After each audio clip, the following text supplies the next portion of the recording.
Buenas tardes y aprovechamos para saludar a las personas que nos siguen desde nuestro canal de Misión Cristiano, nuestra plataforma de misión a través de YouTube, deseándoles que sean bendecidos en este tiempo con la palabra de Dios y agradeciéndoles, por supuesto, su fidelidad y su deseo que nos manifiesta el respeto que siempre es de agradecer. El último miércoles estuvimos hablando acerca de no desmayar en un contexto, en una enseñanza que ya traía un desarrollo que le precedía, acerca de la importancia de tener luz espiritual, de que nuestros corazones, nuestros ojos espirituales, nuestra vida espiritual, tiene que ser el resultado de ese alumbramiento de los ojos de nuestro entendimiento. Estas palabras son bien conocidas por la mayoría. Son versículos que leemos muchas veces, pero que cuando queremos contemplarlos en la realidad de nuestra existencia y de nuestra vida y del propio desarrollo, la comunicación, la relación de cristianos interpersonal en la iglesia, vemos que tenemos muchas dificultades y mucho que mejorar. Yo puedo comprender y puedo aceptar sin ningún problema la necesidad de mejora que hay en mi vida, como creo y digo con todo el respeto que tú también tienes, como digo, mucha capacidad en Cristo de mejora. Pero todo esto va a depender de la significación y del propio deseo real que en mi corazón yo tenga para procurar, para desear, para alcanzar y para vivir en consecuencia. Como digo, vivimos momentos donde la Iglesia, ese conjunto de vidas, de hermanos, de personas salvadas, lavadas por la sangre de Jesucristo, debe y debemos de entender qué es la Iglesia, de qué trata el cuerpo de Cristo y qué tiene que ver esto con nuestras relaciones. El apóstol Pablo dedicó todo un capítulo a la iglesia de Éfeso, en el capítulo 4, a enseñar estas cosas. Él les habló de esa unidad creada, dirigida por el propio Espíritu. Les animó, les exhortó, les rogó a guardar la unidad del Espíritu, lo cual es una obra necesaria y fundamentalmente espiritual. Esa unidad del Espíritu, Pablo la enseñó y la desarrolló fundamentándola en la obra redentora de Jesucristo, de quien en ese mismo capítulo nos enseña que Él subió a lo alto, Él bajó a lo profundo y subiendo a lo alto llevó la cautividad cautiva y dio dones. Dio dones a los hombres, o sea, las capacidades espirituales que los hombres tienen en la iglesia son un resultado de la obra redentora de Cristo en el Calvario. Y él dice que constituyó apóstoles, profetas, evangelistas, pastores y maestros. ¿Con qué propósito? Edificar al cuerpo de Cristo para la obra del ministerio. Entonces ya sabemos por qué tenemos dones, por qué tenemos capacidades. Ya sabemos qué es lo que tenemos que hacer en el cuerpo de Cristo. Es edificar el cuerpo de Cristo independientemente de aquello que hayamos recibido o que otros hayan recibido. Nosotros no podemos quejarnos por lo que otros tienen, sino debemos de buscar aquello que nosotros tenemos y ser felices para desarrollarlo. ¿Qué es la razón de edificar a los santos para la obra del ministerio? Pues que todos lleguemos a esa estatura de ese varón perfecto, esa estatura que es la estatura de Cristo, entendiendo lo que aquí nos quiere enseñar el apóstol Pablo. Sabemos que nosotros nunca seremos Cristo, pero entendemos las palabras. ¿Para qué? Bueno, ahora ya Pablo nos va a decir algo importante, para que no seamos niños fluctuantes. O sea, uno de los asuntos principales de la obra y del desarrollo ministerial en la iglesia, como digo, desarrollado bajo una luz y bajo un prisma espiritual, es que las personas no sean niños fluctuantes, Que yo no sea un niño fluctuante y que tú no seas un niño fluctuante llevado por cualquier viento de doctrina, sino que crezcamos en aquel que es la cabeza en todo. Esto, citado en textos bíblicos, no es difícil. Vivido en la iglesia es un poco más complejo y más complicado. ¿Por qué? Porque únicamente puede ser vivido, como digo, bajo la dirección del Espíritu Santo. Entonces, cuando nosotros concluimos en el último sermón, aunque a mi propio entender, terminamos en la segunda carta a los tesalonicenses 3:13, seguimos un orden correlativo o cronológico no, correlativo en los propios libros de la Escritura, y terminamos diciendo que no nos cansemos de hacer bien, decía el apóstol Pablo a esta iglesia, y dice, si alguno no hace estas cosas, entonces dice, señalarlo. Era tremenda la ilustración, pero dice, no lo tengáis como un enemigo, sino amonestadlo como un hermano. Esto es una situación tremendamente importante en la iglesia. O sea, la amonestación, la exhortación bíblica, espiritual. No se puede exhortar ni señalar de cualquier manera, porque podemos hacer mucho daño. Tenemos que hacerlo espiritualmente, ¿sí? Pero anteriormente habíamos estado en Gálatas, lo cual me quedó como un gusto de no haber estado un poquito más ahí. Y ahí vamos a volver de nuevo. Y hoy, pues nuestro estudio lo desarrollaremos a partir del capítulo 6 de los Gálatas, de la carta a los Gálatas, la que a mi entender es la primera que escribió el apóstol Pablo. Como dije, otros tienen otra opinión en cuanto a que pueden ser las cartas a los tesalonicenses, ¿verdad? Fueron cartas escritas entre los años 48 y 50 después de Cristo. Vamos a leer el versículo 6, ya para ir directamente al texto que nos interesa. Y recordamos lo que el apóstol Pablo nos dice. El que es enseñado en la palabra, haga partícipe de toda cosa buena al que lo instruye. Aquí tenemos nuestra palabra catequesis. Todos sabemos lo que eso significa. Pues aquí la tenemos, esta palabra, es ser instruidos, ser enseñados. Dice así, verso 7, no nos engañemos. Dios no puede ser burlado. ¿En qué sentido? En el sentido en cómo nosotros nos conducimos y nos relacionamos con otros en la iglesia, porque aquí el contexto tiene que ver con si sorprendemos a alguien en alguna falta, nosotros que somos espirituales debemos de actuar con un espíritu de mansedumbre, buscando una restauración, no vaya a ser que nosotros mismos seamos tentados.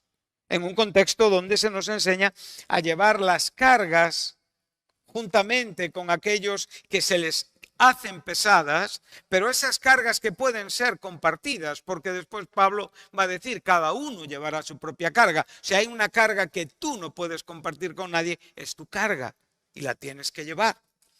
Entonces, en este sentido, tú encontrarás una razón para gloriarte, pero no en la vida de otros, sino en tu propia vida. Esto es muy importante, esto es muy delicado. Y esto es un asunto que requiere, como digo, hilar muy fino, bíblica y espiritualmente. Pero piensa que si tú y yo comprendemos este asunto, tendremos un buen testimonio en la iglesia. Habrá gente que tenga una buena opinión de nosotros, la gente buena, la gente de Dios. Claro que va a haber gente que va a tener una mala opinión de ti, pero son personas que en cierta manera no están siendo instrumentos de Dios. Estoy hablando en el contexto y en la tesitura de personas que están viviendo correctamente. El enemigo será capaz de usar a los mismos hermanos para contradecirte. Pedro, evidentemente, era un instrumento de Satanás ante el propio Jesucristo. Y Jesús le dijo, tras de mí, Satanás. Entonces, hay muchas cosas que hay que vivirlas y hay que experimentarlas usando la luz espiritual y usando un discernimiento perfecto. No cabe un casi discernimiento. No cabe una mezcla de discernimiento y capacidad humana, lo cual abunda entre nosotros.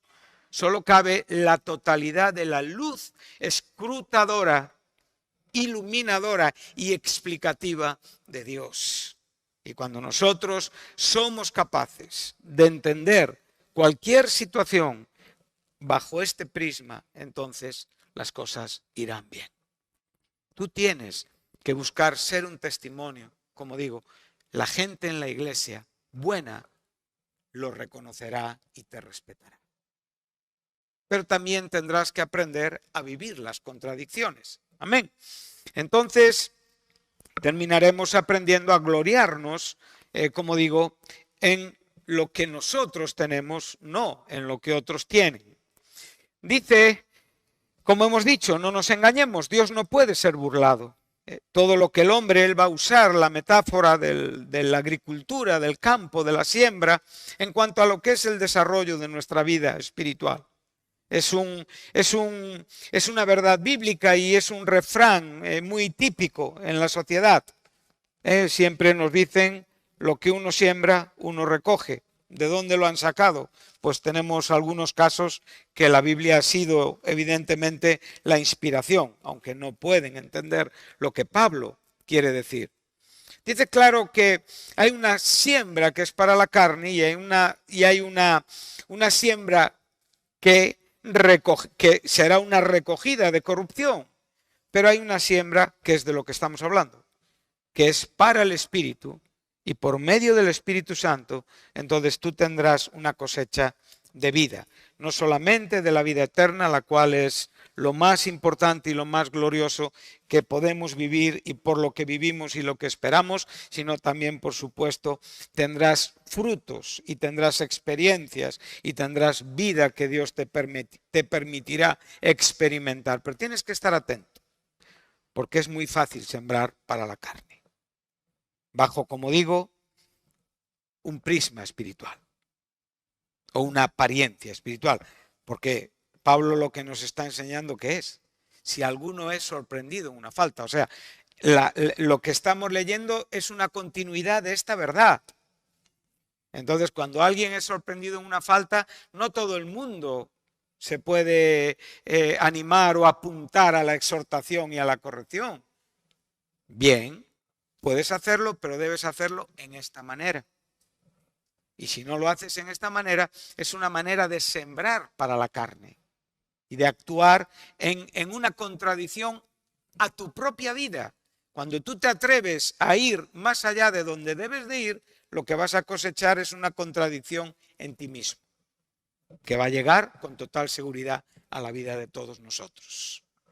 Ya muchos hemos experimentado esto y lo seguiremos experimentando porque esta posibilidad existe en la vida de los cristianos. Amén. Entonces vamos al verso 9, dice, no nos cansemos. Entonces tenemos en el verso 6 el término, el verbo participar. Y ahora en el verso 9 tenemos el verbo cansar y desmayar. En la parte A de este versículo nos enseña, no nos cansemos pues de hacer el bien. ¿Qué es hacer el bien? Es sembrar para el Espíritu. Nos lo acaba de decir Pablo en la metáfora. Entonces dice, porque a su tiempo segaremos, si no, desmayamos. Vamos a leer el versículo 10, que es donde termina nuestro contexto. Dice, así que, según tengamos ocasión, oportunidad. Aquí tenemos el término keros. Aquí es la ocasión que Dios nos brinda, ¿para qué? Para hacer el bien, ¿sí? Para sembrar para el Espíritu, para restaurar con espíritu de mansedumbre, para llevar nuestra propia carga, para ayudar a otros a llevar sus cargas y cumplir la ley de Dios, que es amar a Dios sobre todas las cosas y a tu prójimo como a ti mismo, ¿sí? Entonces todos estos deberes los tenemos diariamente ante nosotros y debemos de vivirlos. Y en función, como digo, de la seriedad que tú tengas en cuanto a estos deberes, así va a ser la cosecha de tu vida. Esta es una verdad como que estamos aquí en esta tarde. Amén. Entonces, esas oportunidades que diariamente Dios nos brinda, esos momentos en los que podemos actuar bien o mal, pues deben de ser vividos y pensados en cuanto a no cansarnos y a no desmayar.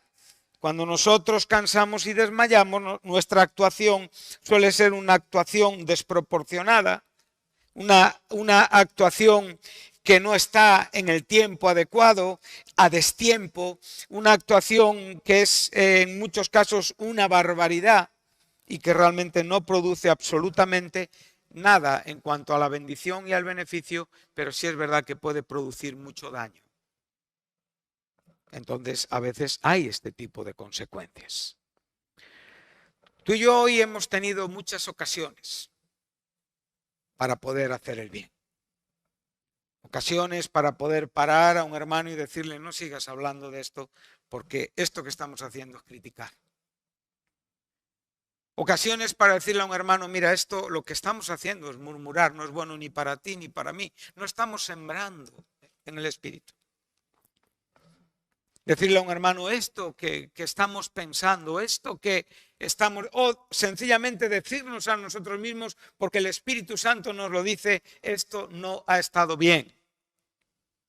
Entonces, esas ocasiones que tú has tenido para hacer lo correcto, debes de aprovecharlas. ¿Por qué? Porque ayer no vuelve. Para muchos sería un gran alivio que el ayer volviera. Y menos mal que la gracia es una realidad para todos. Porque si no, sería muy duro vivir con el ayer. Amén. Entonces, cuando encontramos este equilibrio, esta gracia gloriosa, maravillosa, ¿qué tiene que resultar? Tiene que resultar en un buen aprovechamiento de nuestra vida. En un buen aprovechamiento de las ocasiones. Amén.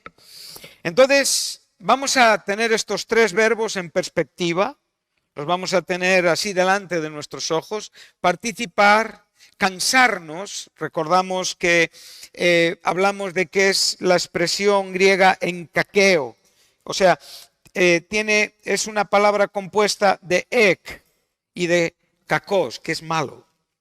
Esa es la palabra para malo en griego. Y desmayar, que es el verbo castellano que tenemos en la parte B de ese versículo, viene a ser pronunciado así, aunque es difícil de pronunciar, es una K con una L, Y y O que viene a ser eklio, lo cual nos está hablando de desfallecer físicamente, cansarnos físicamente. Es el verbo que Jesús utilizó cuando en la alimentación de los 4000 dijo, si yo los mando para casa, desfallecerán por el camino. Ahí tenéis ese verbo. ¿Sí? Entonces ahora, teniendo estos dos verbos y este primer verbo, participar, vamos a ir a Filemón. Vamos a ir al libro, a la carta, perdón, del apóstol Pablo a Filemón. Esta carta personal, maravillosa, una carta escrita, ¿verdad?, desde la prisión, desde el encarcelamiento del apóstol, su primer encarcelamiento en Roma. Y ahora dice así, vamos a leer los versículos que están entre el versículo 1 y 7 para poder, como digo, reducir las cosas y poder continuar, ¿no?, en esta tarde. Pablo, prisionero de Jesucristo. Sabemos, Pablo está en Roma, es prisionero. Dice, y el hermano Timoteo, al amado, o sea, Pablo juntamente con Timoteo están dirigiendo esta carta, aunque es una carta personal de Pablo a Filemón, ya que esta carta inspirada se le aplica al propio apóstol, pero Pablo muchas veces ha incluido a sus colaboradores en sus cartas. Es como digo, es una virtud de este cristiano.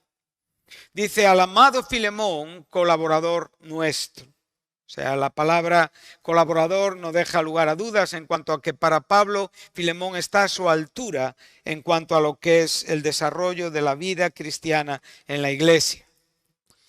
Y a la amada hermana Apia, la cual entendemos que es esposa de Filemón, y a Arquipo. Arquipo, aunque no hay una seguridad, se cree que era hijo de Filemón y de Afia, que es como se pronuncia este nombre. Pero también hay otras ideas. En cierta manera, algunos creen que Arquipo quedó en lugar de Epafras como pastor de esta iglesia. Ahora, como veremos, Arquipo es un compañero de milicia, o sea, Pablo tiene un vocabulario muy rico para expresar las características de sus hermanos y a la iglesia que está en su casa. Sabemos que hasta el siglo III no se empezó a desarrollar la idea de iglesia como templo con grupos numerosos congregados. Hasta el siglo III las iglesias estaban en casas que tenían espacio, por supuesto, en casas que podían tener, como digo, unas condiciones adecuadas para ser una iglesia, pero a fin de cuentas, las iglesias que estaban en esta casa. Es curioso ver que posiblemente aquí estemos hablando de Colosas, ¿verdad? Colosas y Laodicea son dos lugares a quien Pablo escribió y posiblemente la carta a los colosenses, evidentemente junto con esta carta, fueran llevadas por el propio Epafras y por el propio Onésimo. Pueden ser los portadores de esta carta. Es muy curioso, ponte un poquito a pensar en ello. Y a la vez sabemos que Pablo no conocía esta iglesia, ni había fundado esta iglesia, ni conocía a la gente, digo, de vista, en una manera personal. Entonces, él claramente en los primeros versículos de la carta a los colosenses y en el capítulo 2:1 dice, y por aquellos que no han visto mi rostro. Entonces tenemos esta idea hasta donde podemos. Dice, gracia y paz a vosotros, de Dios nuestro Padre y del Señor Jesucristo. Pero ahora, vamos al verso 4, doy gracias a mi Dios, haciendo siempre memoria de ti en mis oraciones. Nos da una idea de intercesión. Dice, porque oigo del amor y de la fe que tienes hacia el Señor Jesús y para con todos los santos. Verso 6. Para que la participación. Aquí tenemos el mismo verbo que nos encontramos en la carta a los Gálatas. Fíjate lo que dice, la participación de tu fe sea eficaz en el conocimiento de todo el bien que está en vosotros por Cristo Jesús. Pues tenemos gran gozo y consolación en tu amor, porque por ti, oh hermano, han sido confortados los corazones de los santos. Bueno, vamos ahora a ponernos en escena. Por un momento vamos a tener presentes las palabras del propio apóstol dirigidas a este colaborador llamado Filemón y esa iglesia que está en su casa. Sabemos que el contenido de la carta es el recibimiento de un antiguo esclavo. Y curiosamente, lo que Pablo está haciendo es exaltar, está dándole valor al carácter de Filemón. O sea, Pablo no espera que Filemón actúe indebidamente. Pero, como digo, sabemos que este esclavo, causante de disgustos, causante de situaciones tensas, iba a regresar ya no en calidad de esclavo, sino en calidad de hermano en la fe, lo cual era bastante normal en los tiempos del Imperio Romano. Había miles, cientos de miles de esclavos en el Imperio Romano y cientos de miles de dueños o de amos, como dice la Escritura, que se convirtieron a la fe juntamente con sus esclavos y llegaron a tener una comunión en Cristo Jesús. Por eso Pablo enseña a los esclavos a servir a sus amos en una manera correcta y adecuada, como haciéndolo para el Señor. Estas relaciones Nos tienen que hablar en cuanto a la importancia de lo que es la teología o los argumentos bíblicos que están llegando a mi propia mente y el propio desarrollo de ellos en la propia vida, en la iglesia. Recuerda que estamos partiendo de un versículo donde estamos diciendo que el que es enseñado haga partícipe al que lo está enseñando. Y hemos dejado muy claro que esto no es un asunto de material, aunque no sería un disparate, pero en ese contexto no es lo correcto. Pablo dijo bien claro que habiendo sembrado espiritualmente a la iglesia de Corinto, era justo también recoger algo de carácter material. Pero en este contexto no cabe esto. En este contexto únicamente cabe que lo que tú estás aprendiendo, la manera de hacer partícipe a quien te está enseñando es desarrollando una vida que realmente traiga alegría al corazón de aquel que te enseñó, porque es lo que espera de ti. Y ahí es donde empezamos a entender que en la iglesia hay semáforos, que en la iglesia hay señales, que en la iglesia uno no puede andar de cualquier manera. Pablo enseña cómo debe de conducirse, cómo debe de andar, y debemos de interpretar las cosas. Muchas veces lo que podemos ver es un desprecio ignorante a la iglesia, porque lo que falta es comprensión bíblica. Falta entendimiento bíblico, por eso nadie puede participar de lo que tú has sido hecho partícipe, porque no has sido un buen alumno. Porque no has extraído esa gracia que te ha sido otorgada por medio del corazón ministerial de personas que han sembrado sobre ti verdades espirituales para que tú las desarrolles en una manera correcta, humilde, no para hinchar nuestra mente, no para hinchar nuestro orgullo, sino realmente para tener ese gran equilibrio entre lo que es bíblicamente lo que yo estoy asimilando y el propio resultado de la Biblia en mi vida, que tiene que ser vida a la vista de la iglesia. Este es el asunto que aquí nos estamos encontrando. No es que tú tengas que hacer partícipe a las personas en cuanto a lo que tú vas a hacer o estás haciendo, sino sencillamente que tú seas un ejemplo de vida que llene de gozo el corazón de aquel que fue usado por Dios para enseñarte. Y aquí tenemos las figuras pastorales. En la iglesia hay pastores, pastores que hay que respetar, pastores que hay que saber hablar, pastores que hay que saber dirigirse a ellos, pastores que bíblicamente tenemos que entender por qué están y por qué son. Amén. Pero a veces todo lo que la gracia de Dios invierte en nosotros, no hacemos partícipes a nadie. Tomamos nuestro camino, montamos nuestro propio kiosco, iniciamos nuestro propio ministerio y nos olvidamos absolutamente de todo. Y ahí perdemos de vista un agradecimiento importante. Un agradecimiento que Pablo le está pidiendo a Filemón. Y a veces nosotros esto no solamente lo vemos incorrecto, que alguien pida respeto, que un ministro en la iglesia pida respeto, lo vemos incorrecto. No solamente lo vemos incorrecto, sino que realmente damos, como vulgarmente se puede decir, todo el monte es orégano. Y no todo el monte es orégano. Todos los cristianos somos iguales ante Dios. Y todos merecemos el mismo respeto, espiritualmente hablando.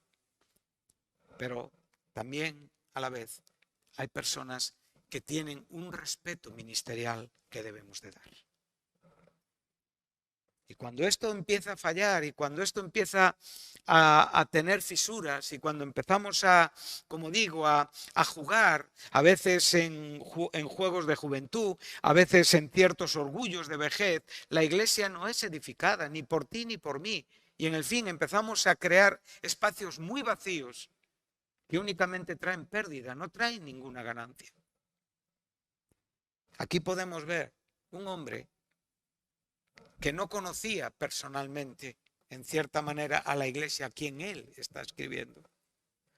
Un hombre que tiene un derecho apostólico y pastoral para pedir y demandar una vida que evidentemente esperaba una correcta respuesta. Tenemos que hacer partícipes de todo lo que estamos aprendiendo a los que nos han enseñado. En la vida tenemos que ser agradecidos. Amén. Entonces, aquí tenemos la palabra participar. Esta palabra es una palabra preciosa. Si hay un término, si hay palabras bonitas en el griego, entre todas las que hay en el Nuevo Testamento, esta palabra quinonía, ¿verdad? Nos habla de compañerismo, nos habla de comunión. Es la palabra bíblica para la comunión. ¿Sí? Viene del término kinos, que es común, o sea, tener algo en común. ¿Qué tenemos en común? A Cristo Jesús. ¿No? ¿No es nuestro principio de unidad? ¿Qué dice el apóstol a los corintios cuando empieza su primera carta? En el capítulo primero, cuando él empieza esa salutación, esa introducción, para después meter la exhortación que da esta iglesia, él dice claramente: fiel es Dios que nos llamó a sí mismo, a Jesucristo, a esa comunión con el Hijo de Dios, a tener comunión con Cristo, pero una comunión conjunta. Ese es el gran milagro. Mi comunión personal con Cristo es una comunión conjunta con mis hermanos. Y aquí es donde yo puedo entender el valor de ser partícipe.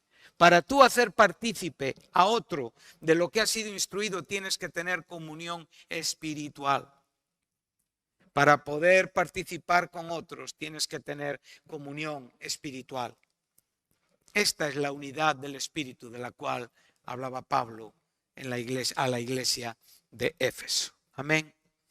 Entonces, todos los problemas, todos los golpes innecesarios, las caídas, los problemas, los hogares abatidos, las familias con problemas, los cristianos que se estancan, tienen que ver porque hay un fallo en la comunión con Dios y en la comunión con los demás. ¿Por qué? Él nos llama a tener una comunión con Él y a la vez nos está llamando a tener una comunión juntos con su Hijo Jesucristo.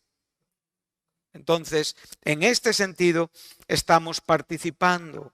Mira, Hebreos 13, anótalo, es un versículo muy sencillo, fácil de recordar.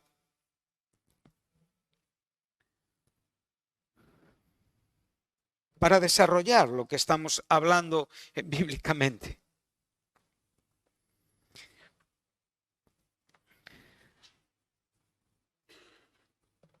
Permanezca el amor fraternal. Cualquier persona aquí en esta tarde puede memorizar este versículo. Puede recordarlo siempre. Recuerda, estamos en el capítulo 13 de la carta a los Hebreos. La abundancia de la teología ha sido gloriosa. Hemos entendido muchísimas cosas acerca de Jesucristo. ¿Quién es? Como el Hijo de Dios. ¿Quién es como verdadero hombre y verdadero Dios? ¿Quién es como sumo sacerdote en favor de su iglesia? ¿Quién es como el Hijo sobre su casa? ¿Quién es como el que nos otorga el descanso? ¿Quién es como el que sobre quien se fundamenta la salvación de nuestras almas? ¿Quién es sobre el que se certifica y se fundamenta el nuevo pacto? Pero si todo esto que has aprendido en la carta a los Hebreos no se transforma en amor fraternal, no has aprendido nada. Solo has aprendido teología en tu mente. Porque la clave de toda la teología de Hebreos es para concluir con esto. Es para llevar una vida a la práctica. Permanezca el amor fraternal. Qué bueno, ¿verdad? Esta es la comunión. Esta es la quinonía. Esto a Satanás le exaspera, a Satanás le pone los nervios a 100. A Satanás le llena de ira porque él no soporta ver a cristianos amándose en el Cristo Jesús y bien, como digo, alineados con la cabeza, que es Jesús. Y cuando él ve esto, busca por todos los medios influir en nuestras mentes, en nuestros corazones, para que realmente deshagamos la obra de comunión que Cristo con tanto sacrificio y con tanto amor ganó con su muerte por nosotros en la cruz del Calvario. Mira una cosa. Lucas 7, vamos a leer un versículo que de camino aquí venía fuerte a mi corazón. Verso 39, para que podamos tener un ejemplo de este amor fraternal.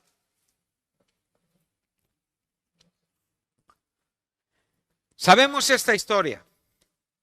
El capítulo 7 de Lucas es un capítulo, como digo, maravilloso. Varias sanidades, el hijo del centurión, la viuda de Naín.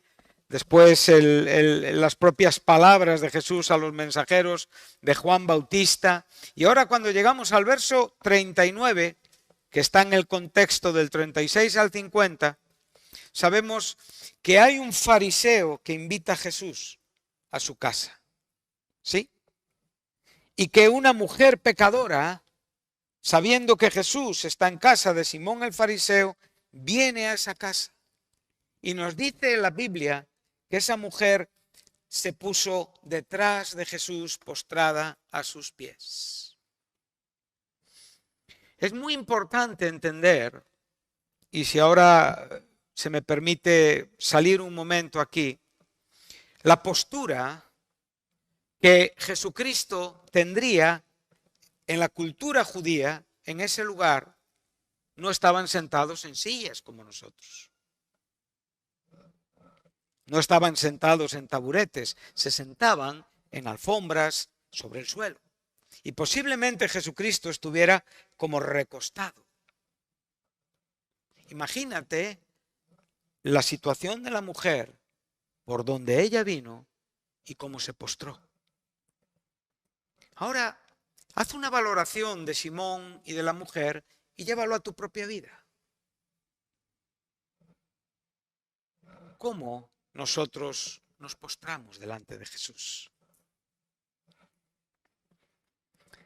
Curiosamente, esa mujer no paró de llorar, de rogar, de secar los pies con sus lágrimas, con sus cabellos. Las lágrimas que caían de los ojos y del corazón conmovido era una imagen maravillosa de la gracia manifestada de Dios a un pecador perdonado que manifiesta el agradecimiento bíblico y espiritual que resulta de la gracia. Para esa mujer no era un esfuerzo. Rompió culturas, rompió complejos, rompió con las críticas, no le importó. Sencillamente lo que le importaba era estar a los pies de Cristo, en una condición mucho más incómoda, si cabe, que la de María, la hermana de Marta, porque estaba en familia y aún así allí también había dificultades. Pero de repente observa las palabras de este fariseo. Cuando vio esto, ¿qué vio el fariseo? Vio a la mujer a los pies de Cristo.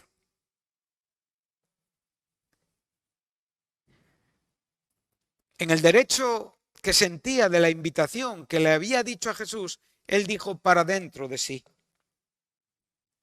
si fuera profeta, conocería quién y qué clase de mujer es la que le toca y que es pecadora.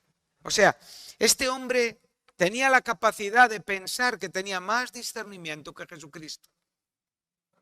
Más capacidad de discernir y de comprender y de saber quién es una persona que el mismo Jesucristo.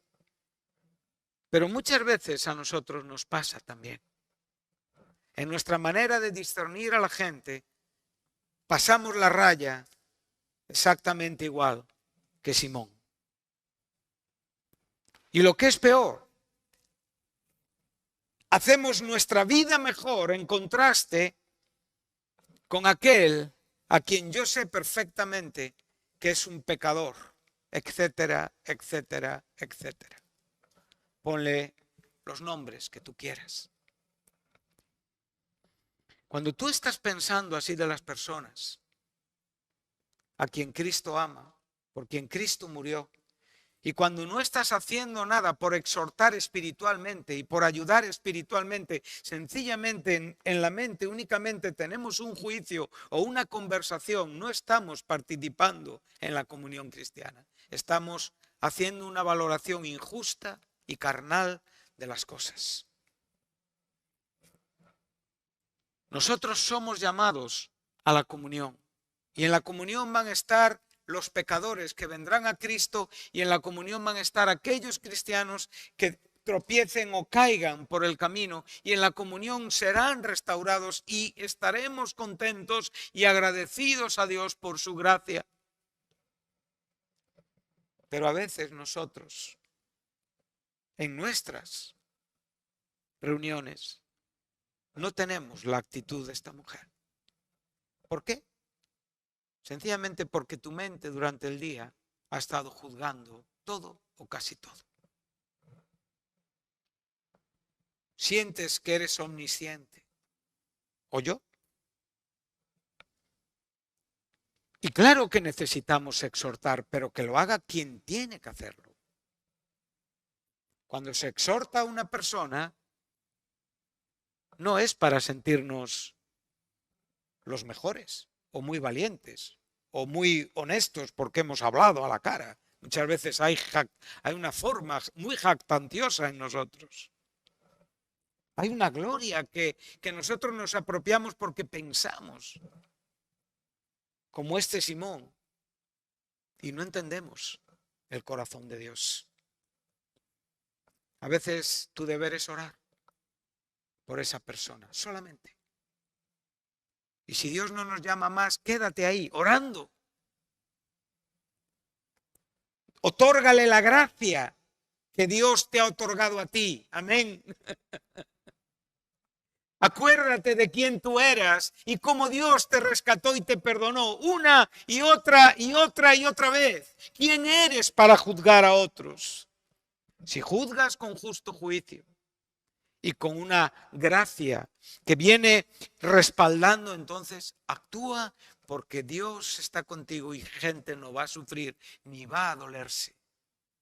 Pero recuerda, quien siembra para la carne, de la carne recoge corrupción. Este hombre es un ejemplo de sembrador de carne. Y entonces, ¿qué recogió? Corrupción. ¿Qué recogió? Su propio testimonio en la boca de Jesús, que le dijo: ¿tú piensas que eres santo porque me has invitado a tu casa? ¿Invitarme a tu casa te da el derecho de pensar de esta manera?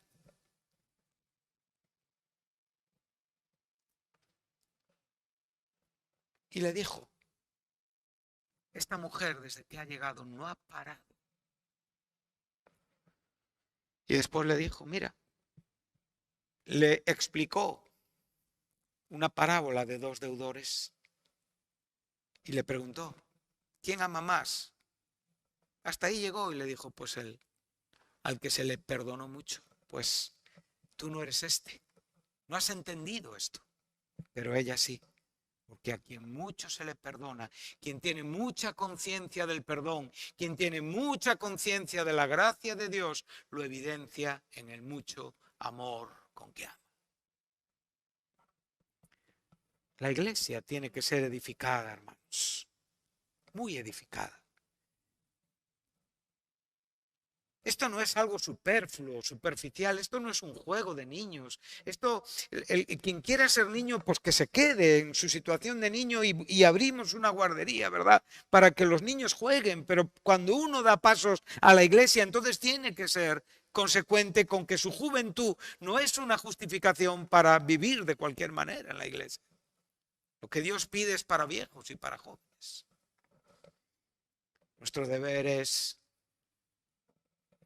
participar juntamente con otros, porque Dios es fiel que nos llamó a la comunión con su Hijo.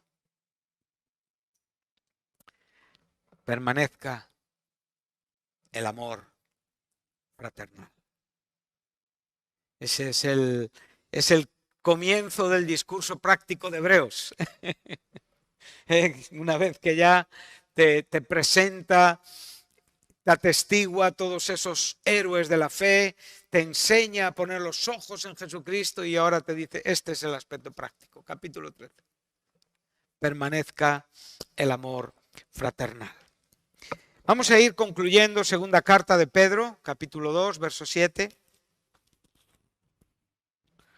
Y ahora leeremos dos textos, uno explicará al otro con mayor luz y con mayor claridad.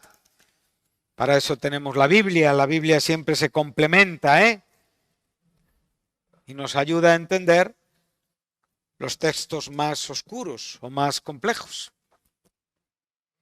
Dice, en el capítulo 1, segunda carta, capítulo 1, no capítulo 2, capítulo 1, versículo 7. Dice así, una vez que hemos entendido que todo aquello que pertenece a la vida y la piedad nos ha sido dado por medio de aquel que nos llamó por su gloria y excelencia, que nos otorgó la gracia de ser partícipes de esa naturaleza divina, sabemos que es nuestro nuevo nacimiento, nuestra vida espiritual, Cristo en nuestros corazones. Ahora nosotros vamos a poner diligencia.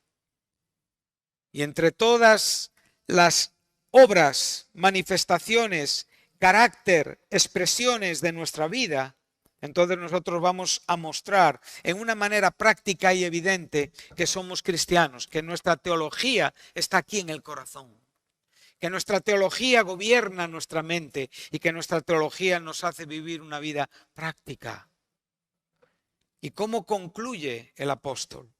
Él te va a decir, por supuesto, que añadamos a esa fe, que es el principio de nuestra vida, la virtud, ¿verdad?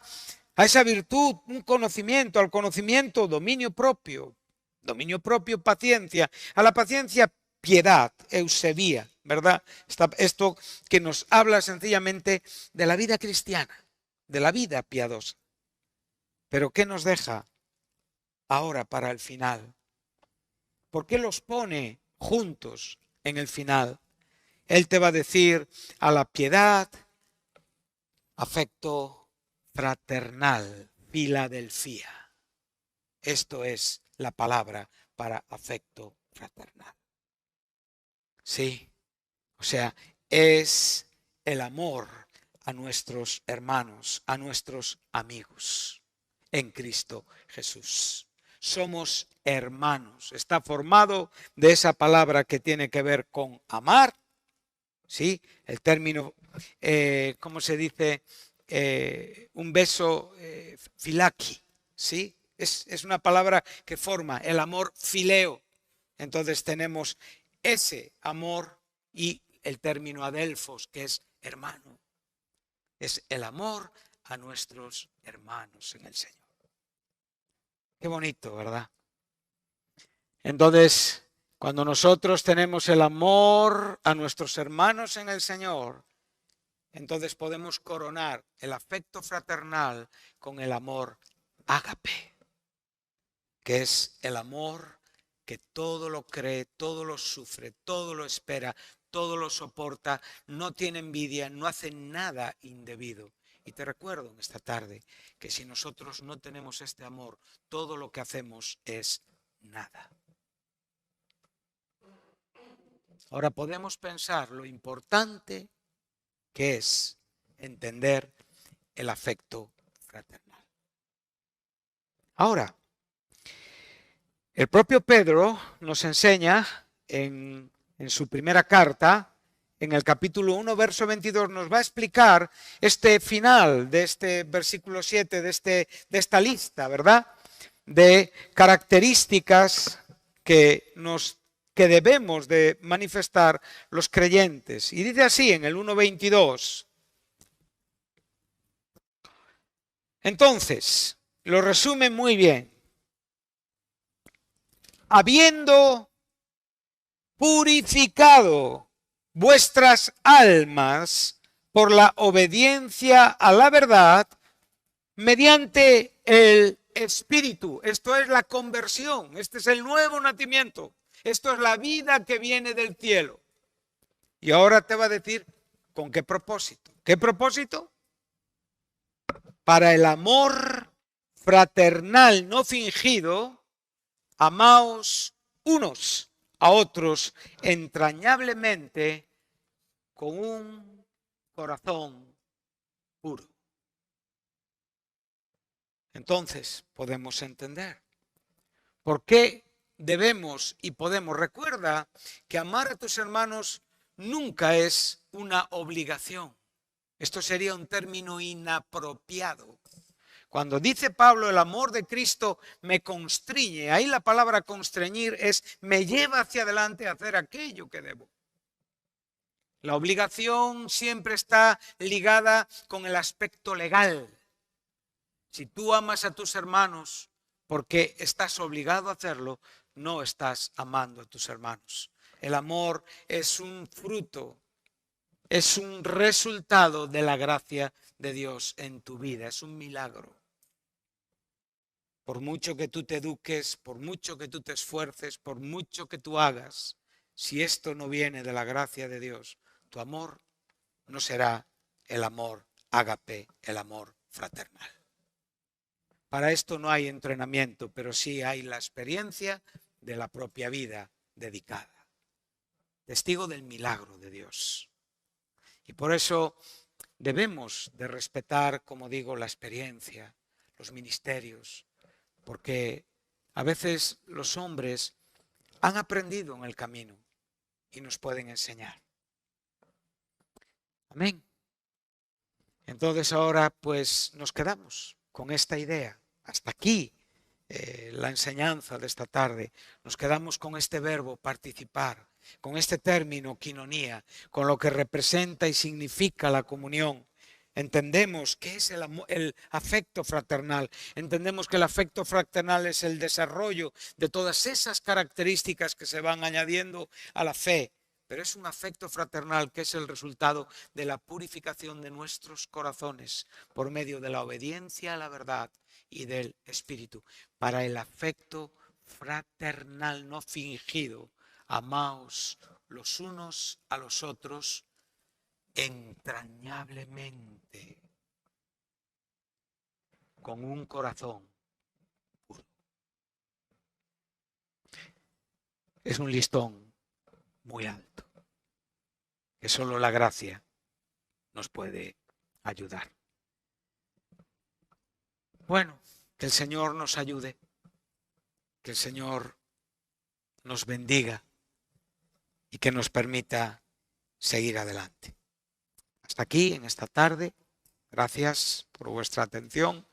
Gracias a las personas que han estado ahí. Y Dios mediante, continuaremos con esta enseñanza.